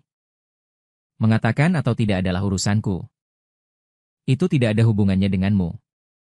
Adik kecil yang bau cukup nakal. Tapi kamu cukup setia tadi. Aku akan memberimu pedang rusak tadi. Awalnya aku ingin menggunakan pedang jelek itu untuk menukar Qing Yang agar masuk sekte. Tapi sekarang tidak ada gunanya. Xiao Jue merasa Yuan Jing sudah 10.000 tahun. Dia benar-benar membenci pedang suci. Akhirnya, ketiga orang itu semuanya diterima di bawah naungan Yuan Chen. Meskipun Xiao Jue baru saja disiksa. Tapi selama dia bisa membalaskan dendam keluarganya, penderitaan kecil ini tidak ada artinya. Xiao Jue dibawa oleh Yuan Chen di sisinya. Sementara MUJUG dan Qing Yang diserahkan kepada putri Yuan Chen untuk dirawat. Omong-omong, Yuan Shiro ini adalah mantan istri wanita pendukung dengan seni teh terbaik dalam buku ini. Untuk memperebutkan teh hijau ini, Qing Yang dan Xiao Jue benar-benar bertengkar hebat. Awalnya target Yuan Chen hanya MUJUG. Tapi Yuan Shiro merasa ayah bingung.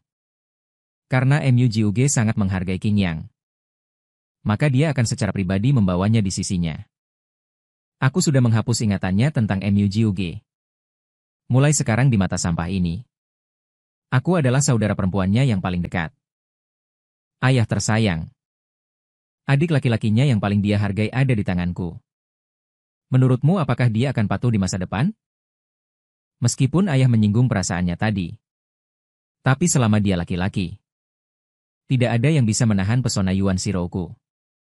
Qing Yang seperti ini, MUJUG seharusnya juga seperti ini. Ketika MUJUG melihat Qing Yang, matanya yang jernih penuh dengan kebodohan. Kakak Shirou, siapa kakak kecil ini? Kakak memotong rambut panjangnya. Menyamar sebagai pria. Hanya untuk membesarkan adik laki-laki yang lemah sejak kecil. Bahkan untuk menyelamatkannya, penampilannya tidak sempurna. Kakak juga tidak pernah setengah kata pun mengeluh. Tapi setelah dewasa, Dia tidak hanya melupakan kakaknya sepenuhnya. Bahkan berpikir bahwa teh hijau bermuka dua di sekte adalah kakak yang membesarkannya sejak kecil. Namun, yang tidak dia ketahui adalah semua perhatian dan perlindungan yang dia nikmati sekarang sepenuhnya karena bakat kultivasi kakak yang menakutkan. Kemudian, adik laki-laki mencapai wilayah yang luas. Bahkan ingin menggunakan alam surga untuk menghakimi ingatan kakaknya. Namun, seiring masa lalu terungkap secara bertahap, Kaisar Qingyang benar-benar menangis. Itu karena untuk mengendalikan saudara perempuan yang bermuka dua, saudara perempuan senior meminjamkan nama untuk menyembuhkan luka. Diam-diam mengganti ingatan adik laki-lakinya. Kemudian dia juga ingin mengandalkan penampilannya untuk memasukkan MUGUG ke dalam roknya. Kakak senior. Wanita itu sangat baik.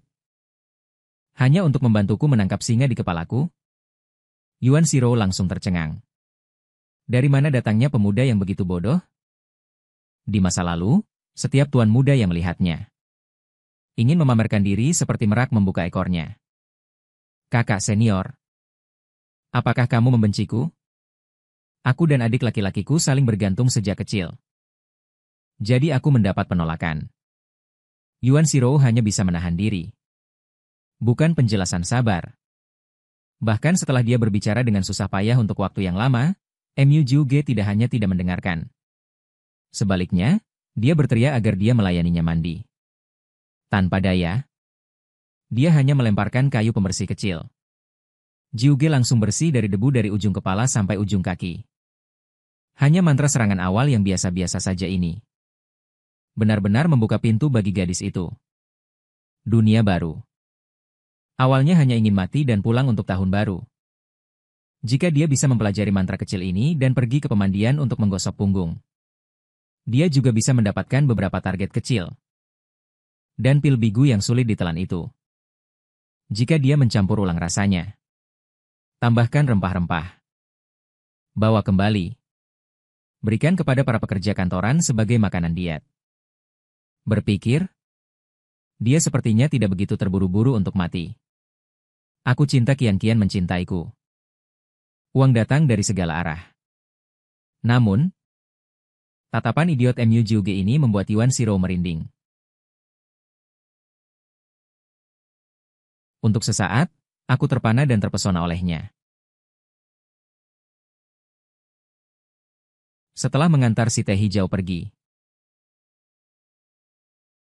kemudian duduk bersila dan mulai bermeditasi. Bakatnya benar-benar mengerikan. Aku melihat guru dan kakak perempuanku menatap dengan rasa ingin tahu. Murid yang baik. Orang tua ini pasti salah minum obat. Ini hadiah yang kakak senior siapkan untukmu. Langsung saja mulai makan dengan lahap. Ternyata dia bermeditasi selama sebulan penuh.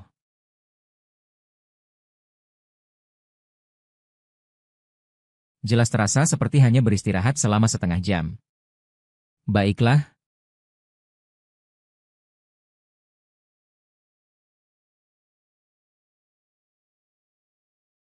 Semoga kakak seniornya bisa ikut berpartisipasi.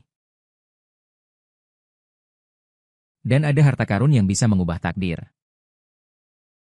Adik laki-lakinya, Qingyang, juga bisa mengubah takdirnya mulai sekarang. Tetapi menurut deskripsi di novel aslinya, selama dia bisa berhasil dipanen dalam 2 tahun ini, ketika dia kembali ke bumi,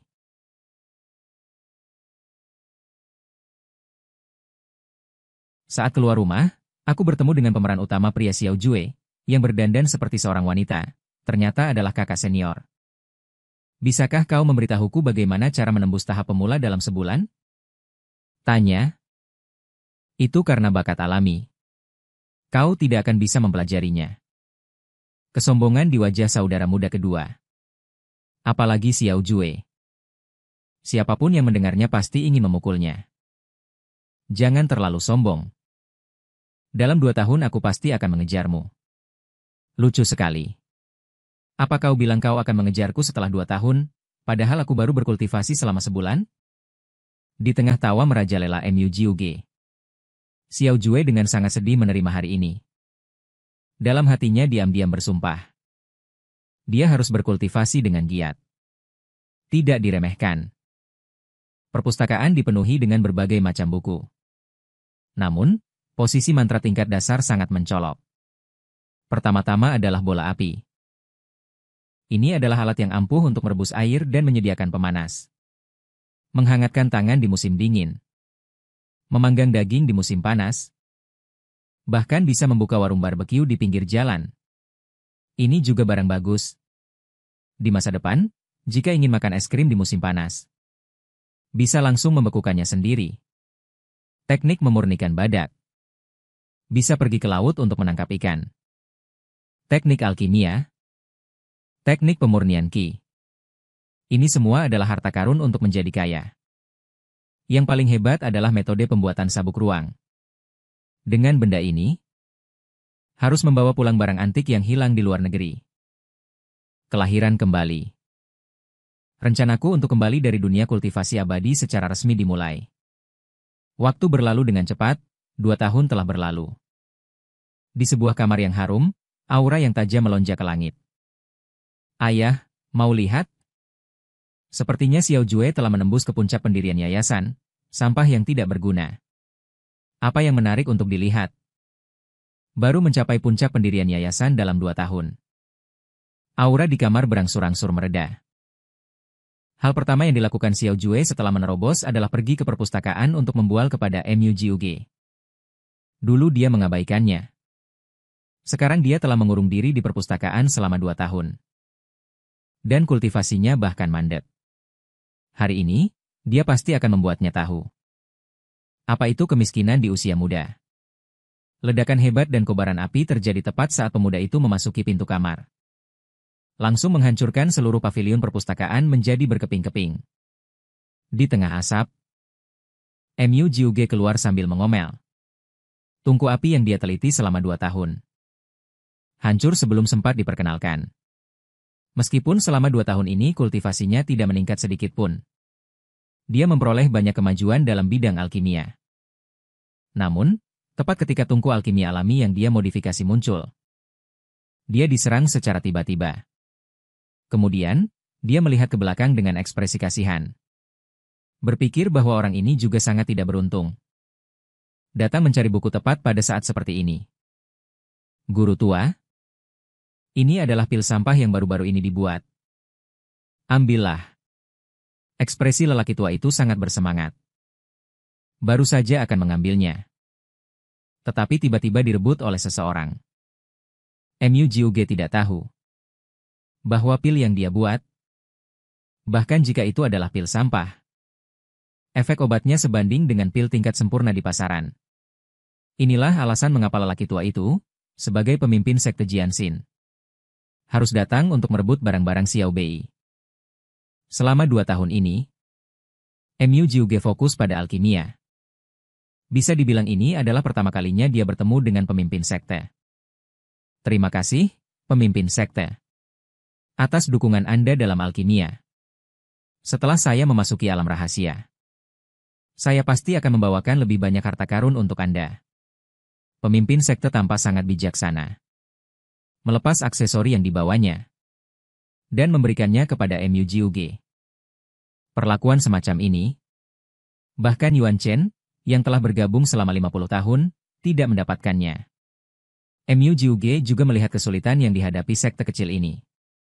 Demi perkembangan sekte, mereka telah berhemat dalam beberapa tahun terakhir untuk mendukungnya dalam alkimia. Bahkan jika dia menghancurkan rumah, mereka tidak pernah menyalahkannya sedikit pun. Melihat lelaki tua itu juga tidak mudah. Gadis itu tetap mengeluarkan 3 botol kecil. Ini adalah pil yang saya buat selama 2 tahun terakhir, 1 botol untuk pemimpin sekte. 2 botol sisanya tolong berikan kepada adik laki-laki saya.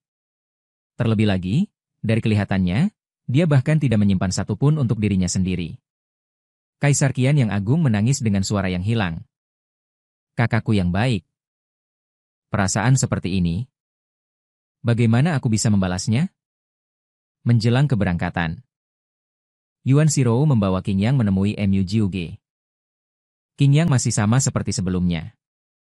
Setiap kali dia melihat Mu Jiuge, dia merasa bahwa saudara junior Pil akan berangkat besok. Aku membawa adik junior bersamaku. Lihatlah senyum wanitamu. Selalu membuat orang merasa seperti mandi angin musim semi. Namun, tujuan perjalanan ini adalah untuk memberitahu Mu Jiuge. Qingyang masih di tangannya. Terima kasih kepada kakak senior karena telah merawat Qingyang selama 2 tahun terakhir. Jika Kak 9 dapat kembali hidup-hidup, pasti ada manfaat untuk kakak senior. Manfaatnya tidak masalah. Kakak senior hanya mengkhawatirkan keselamatanmu. Selama kamu bisa kembali hidup-hidup, itu adalah manfaat terbesar bagi kakak senior. Tidak heran dia adalah teh hijau yang hebat dalam novel aslinya. Dengan keterampilan teh ini, bahkan hati Mu Jiuge terasa manis. Dia merasa senang. Niat membunuh datang seolah-olah ada. Ternyata itu adalah Xiao Jue. Aku tercengang. Mungkinkah tokoh utama pria? Tokoh pria kedua akan merebut tokoh wanita hari ini. Tapi lihat mata melankolis pemuda itu. Sepertinya dia melihat dirinya dan Yuan Shirou mabuk sungguhan. Bagaimana mungkin seorang wanita merebut wanita darinya? Tetapi jika plotnya benar-benar berdarah seperti ini, bukankah itu lebih menarik? Kakak senior, kakak senior. Setelah kamu dengan cepat menarik dan mendorong orang ke dalam kamar, dia masih menatap tokoh utama pria dengan cemburu. Cemburu sampai mati. Cemburu sampai mati. Beraninya kamu berpikir untuk merebut wanita dengan nona ini. Tetapi yang tidak dia lihat adalah senyum menghina di sudut mulut Yuan Shirou. Baru saja saudara junior mengatakan dia akan membawa manfaat untuk kakak senior. Aku tidak tahu seberapa tulusnya itu. Tentu saja, itu ketulusan sepenuh hatiku kepada kakak senior. Terlihat tatapan Yuan Shirou berubah. Benar saja, itu sama seperti yang dia duga. Lalu bagaimana saudara junior akan membuktikannya? Perjalanan ke lingkungan yang merugikan ini tidak tahu berapa lama. Tidak bisa hanya satu kalimat. Biarkan kakak senior merasa nyaman. Mata Mu Jiuge membelalak lebar. Menurut ajaran ayah kepadanya, ketika seorang Green Tea mulai berulang kali menekankan perasaan, maka harus ada pernyataan. Kemudian gadis itu mengobrak-abrik lemari. Benda ini pasti bisa membuktikan ketulusan. Senior, silakan lihat. Ini adalah hadiah unik di dunia kultivasi. Memakainya pasti akan memberi inspirasi. Tidak ada gagak. Pikiran dan tubuh terasa nyaman. Ternyata yang dikeluarkan oleh Mu Jiuge adalah celana dalam kecil yang dia desain sendiri. Dengan suara, pak. Pertahanan Yuan Shirou benar-benar hancur. Bajingan cabul, berandal mesum. Setelah mengatakan itu, dia menutupi wajahnya dan pergi dengan Qingyang. Senior, aku serius. Meskipun agak jelek, tapi paman tidak merasakan apa-apa. Aspek ini benar-benar tepat. Kemudian dia melihat pupil mata Xiao Jue membesar. Tindakannya saat ini tampaknya memang agak tidak sopan. Tidak tahu malu, vulgar, di depan cermin jalan surga. Beberapa adik laki-laki sangat marah. Mereka awalnya mengira Kaisar Iblis hanya menyukai wanita cantik. Tetapi tidak pernah menyangka tindakannya akan begitu konyol. Mengabaikan moralitas. Menghina kesopanan. Muridku, apakah kamu cemburu? Apakah karena guru tidak memberimu hadiah seperti ini? Kalian mungkin tidak tahu. Dulu dia menangis memohon untuk minum dengan duet unggulan lokal. Sekarang dia sudah sukses. Dia memakai celana panjang dan tidak mengakuinya. Para dewa mendengar ini dan berkata, menghisap ki baik. Tidak menyangka Kaisar panjang umur memiliki selera yang begitu berat. Mengapa menatap Kaisar ini seperti itu? Kata-kata Kaisar Iblis. Bagaimana bisa dipercaya? Mengapa berbicara lebih banyak dengan Kaisar Iblis itu? Semuanya akan diadili oleh cermin jalan surga. Sebenarnya, Little Dragon Man juga sedikit cemas. Dulu perasaannya terhadap Kaisar Iblis juga sama. Kemudian Yuan Shirou tetap menerima hadiah itu. Karena ayahnya memarahinya habis-habisan. Mu Jiuge itu hanya mulut manis saja. Selama itu bisa membantu kultivasi. Biarkan dia mengambil keuntungan sedikit, lalu bagaimana? Senior? Kemarin agak malu. Sebenarnya, selama itu adalah sesuatu yang kamu berikan kepada Shiji. Bagaimana mungkin dia tidak menyukainya? Baguslah kalau begitu. Shiji. Yang ini adalah versi percobaan. Ingatlah untuk memberikan ulasan yang baik nanti ya. Meskipun hatinya sudah marah besar. Tetapi di luar dia tetap kuat dan profesional. Tidak heran dia adalah Shiji. Jika dia bisa mengembangkan benda ini, itu akan benar-benar membebaskan banyak orang. Gadis muda yang lugu ini benar-benar bayi yang berjasa besar. Dalam perjalanan menuju alam rahasia, Mu Jiuge masih tidak lupa untuk membuat pil. Dengan tingkat pembuatan pilnya saat ini, dia sudah bisa melakukannya. Tanpa bantuan alat magis apapun. Kamu terus-menerus membuat pil. Dan juga mempertaruhkan bahaya untuk mencari alam rahasia. Apakah semua itu demi adikmu? Apa urusanmu? Reaksi Xiao Jue agak aneh. Kamu sebagai protagonis pria seharusnya fokus untuk mengalahkan monster dan meningkatkan level. Malah peduli dengan hal-hal aneh ini. Dia bukan adik kandungmu. Kenapa kamu begitu baik padanya? Emangnya kita kenal dekat? Mu Jiuge sedikit tidak sabar. Sepertinya kamu sangat peduli padaku baik pada siapa. Aku tidak peduli. Hanya saja ada beberapa masalah yang tidak bisa aku pahami. Sama-sama memiliki akar spiritual yang buruk karena sekte yang dihancurkan. Qingyang tidak perlu melakukan apapun. Hanya karena kakak di depannya ini dia tidak perlu khawatir tentang makanan, pakaian, dan sumber daya kultivasi. Jadi dia benar-benar tidak mengerti. Kenapa? Kenapa dia bisa mengorbankan nyawanya untuk Qingyang? Sebenarnya, sambil membuat pil, Mu Jiuge juga memikirkan Xiao Jue. Sekarang dia sudah hampir menguasai mantra dasar. Satu-satunya yang membuatnya khawatir adalah warisan sekte Xuanyi. Jika dia tidak dapat menemukan darah manusia sebelum dia mati, dia hanya bisa memberikannya kepada anak laki-laki di depannya ini. Bagaimanapun, dia memiliki aura protagonis pria. Bagaimanapun dia pasti bisa mengembangkan sekte ini. Namun, tatapan yang begitu penuh kasih sayang ini hampir membuat Kaisar Qingyang runtuh. Xiao Jue sialan. Kenapa kamu menatapku seperti itu saat itu? Kakak memarahinya beberapa kata saja masih belum melegakan. Dia bahkan mengayunkan tinjunya dan memukulnya. Dasar jalang teh hijau. Kamu pasti sedang menggoda kakak saat itu. Kakak demi aku. Tentu saja melakukan apapun sepadan. Tapi kakak benar-benar membuatku menangis sampai mati. Dalam sekejap mata memohon dengan getir pada Guang Muli. Kakak, jangan pergi ke alam rahasia. Baiklah.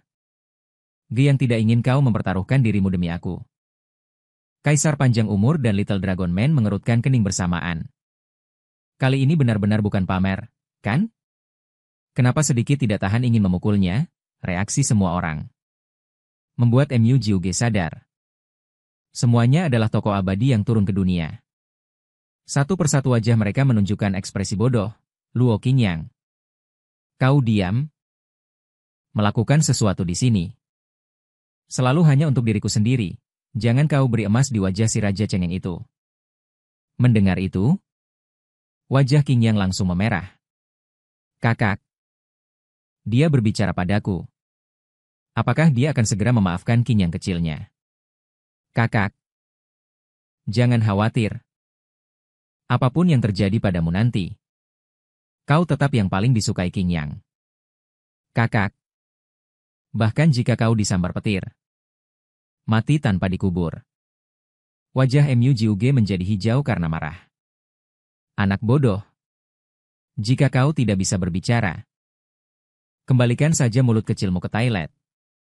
Bahkan jika jiwamu hancur, tidak bisa bereinkarnasi, Qingyang akan selalu menemanimu. Enyahlah kau, Mu. Jiuge akhirnya meledak. Menangis sesenggukan. Sepertinya kakak masih belum mau memaafkan Qingyang kecil. Kedua kakak beradik di samping merasa jauh lebih nyaman. Nah, begitu. Ini baru sikap kakak terhadap teh hijau kecil. Di alam rahasia, saudara-saudara seperguruan tidak terpisah selangkah pun. Meskipun tadi ada sedikit ketidaknyamanan, tetapi Xiao Jue masih sangat setia. Mengatakan dia akan melindungi MU di alam rahasia. Jiuge, aku berterima kasih padamu. Jika aku dalam bahaya, izinkan aku mati, oke? Saat berbicara, tiba-tiba salju mulai turun dari langit. Seiring embusan angin dingin, MU, kakak ke-9 bahkan bersin karena tiupan angin itu. Padahal dia sekarang adalah seorang kultivator. Tidak terpengaruh panas dan dingin. Itu adalah operasi dasar, oke? Adik kecil, kamu tetaplah di sini. Biarkan kakak senior pergi menjelajahi jalan di depan terlebih dahulu. Tetapi ketika dia berbalik untuk melihat sekeliling, tidak ada sedikit pun bayangan Xiao Jue. Ibu benar, pria tidak peduli besar atau kecil. Semuanya adalah kaki babi besar. Gadis itu gemetar dan mengomel. Di sisi lain, setelah menyadari bahwa MU Jiuge hilang, Xiao Jue langsung panik. Sial. Sudah disepakati. Aku harus melindungimu dengan baik. Sebaiknya kamu jangan mati di sini. Sehari kemudian, MU Jiuge berjalan dengan keringat bercucuran. Aku juga tidak tahu tubuh macam apa yang kumiliki ini. Mengapa tubuhku malah semakin panas saat berjalan? Pada akhirnya, gadis itu langsung mulai bermalas-malasan dan berbaring dalam bentuk huruf besar di salju. Tidak mau berjalan lagi. Biarkan aku membeku sampai mati. Paling-paling, sebelum mati, aku akan menggali lubang untuk mengubur perahu. Berharap bertemu orang yang berjodoh di sini. Namun, beberapa jam kemudian, gadis yang sedang tertidur merasakan ada aura, tetapi sebelum dia bisa bereaksi, wanita itu sudah jatuh dengan suara gedebuk. Anak itu mabuk lagi. Bahkan hal seperti ini bisa menimpaku. Tetapi mati karena tertimpa orang. Seharusnya itu kematian alami.